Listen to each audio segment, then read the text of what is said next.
Good morning student. आज हम बच्चे काम पर जा रहे हैं ये कविता पढ़ने जा रहे हैं। इसके कवि राजेश जोशी जी हैं। राजेश जोशी जी का जन्म 1946 में मध्य प्रदेश के नरसिंहगढ़ जिले में हुआ था। ये स्टार्टिंग तौर पर पत्रकारिता से इन्होंने अपनी शुरुआत की थी। इनकी कुछ कविताएं इस प्रकार हैं।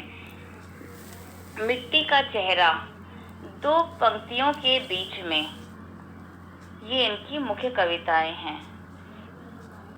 बच्चे काम पर जा रहे हैं, ये एक कविता बाल श्रम पर आधारित कविता है। कवि का मानना है कि बच्चों को जिस उम्र में पढ़ना लिखना चाहिए उस समय में बच्चे काम पर क्यों जा रहे हैं।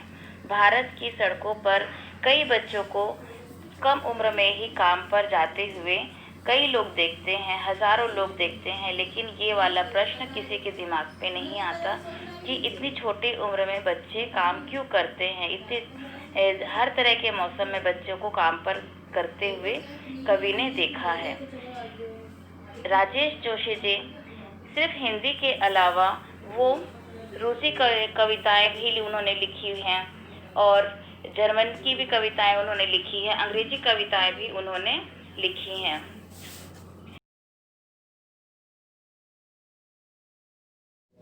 बच्चे काम पर जा रहे हैं, इस कविता के 3 पैराग्राफ हैं।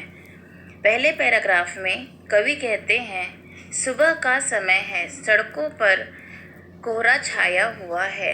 कोहरा मतलब कि धुंध छाई हुई है। ऐसी भीषण ठंड में भी कुछ विवश बच्चे हैं जिन्हें रोजी रोटी कमाने के लिए काम पर जाना पड़ रहा है।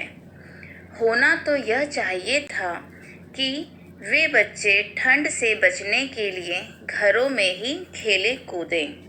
आगे कवि कहते हैं, यह हमारे युग की सबसे बड़ी भयानक स्थिति है कि बच्चों को आराम की जगह काम करना पड़ रहा है। और इससे भी अधिक भयानक बात यह है कि इस समस्या को एक सामान्य विवरण या वर्णन की तरह कहा या सुना जाता है। किसी को क्रोध नहीं आता, किसी को भी सुन करके ग्लानि नहीं होती। इसे एक सामान्य बात कह करके टाल दिया जाता है। होना तो यह चाहिए था कि इस समस्या को गहरे प्रश्न की तरह सुनना और प्रस्तुत करना चाहिए। जानने का प्रयत्न करना चाहिए कि आखिर ये बच्चे पढ़ाई लिखाई या खेल कूद की दुनिया से दूर होकर के पेट पालने की चिंता में क्यों लीन हैं। इसे इतना सामान्य सा क्यों समझा जाता है।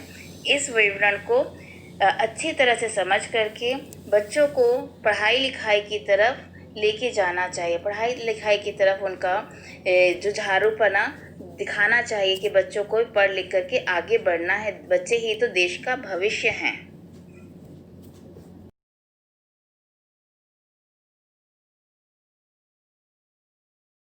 दूसरे पैराग्राफ में कवि बाल मजदूरी की समस्या पर प्रश्न उठाते हुए कहते हैं कि ये बच्चे काम पर क्यों जा रहे हैं।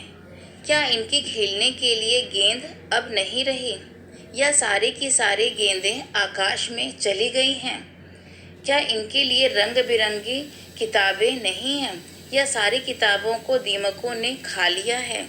क्या इनके लिए खिलौने समाप्त हो गए हैं, या किसी काले पहाड़ के नीचे आकर के दब करके नष्ट हो गए हैं। क्या इनके लिए स्कूल नहीं हैं, या स्कूल किसी भूचाल की चपेट में आकर के नष्ट हो गए हैं। इनके लिए खेलने के लिए खुला मैदान होना चाहिए, बाग बगीचे होने चाहिए और घरों में भी खुला आंगन होना चाहिए। ये सब के सब कहाँ नष्ट हो गए हैं। बाल मजदूरी की समस्या पर कवि चिंता करते हुए ये सारी बातें अपने मन से पूछते हैं कि क्यों ये बच्चों को ये सारी सुविधाएं उपलब्ध नहीं हैं।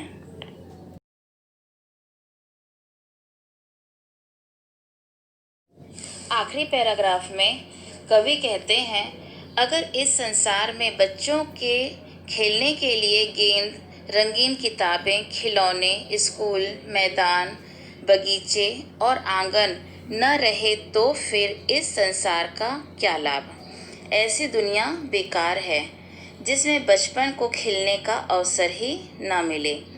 यदि सचमुच ऐसा होता तो वह कितना भयंकर अनुभव होता।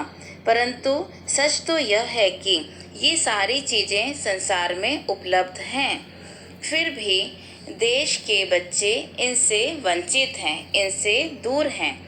बच्चे खेलने कूदने और पढ़ने लिखने के बजाय काम धंधा करने के लिए विवश हैं। दुनिया की हजारों सड़कों पर नन्हे नन्हे बच्चे काम काज करने जा रहे हैं या जाते हैं। बाल मजदूरी धड़ल्ले से चल रही है।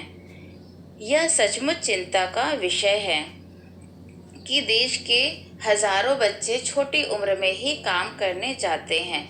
अगर वह अनपढ़ रह जाएंगे तो हमारा देश भी अनपढ़ रह जाएगा। हमको अपने देश को आगे बढ़ाने के लिए बच्चों को प्रेरित करना है कि वह पढ़े लिखें और अपने आप को उजागर करें। देश के भविष्य के लिए बच्चों का पढ़ना लिखना बहुत ज़रूरी है।